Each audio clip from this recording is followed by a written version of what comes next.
Ito po ang ulam natin ngayon. Ginataang hipon. Ayan po, kalabasa at sitaw. Meron po yung sigarilyas. Pinalo ko na rin. Ayan yung sigarilyas. Tutuyo lang natin ng konti. At maya ito na ating ginataang hipon.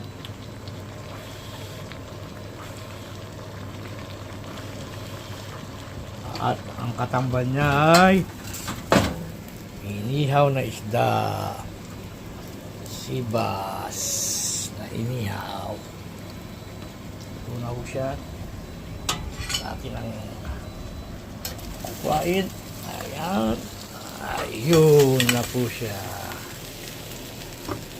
Inihaw na sibas. At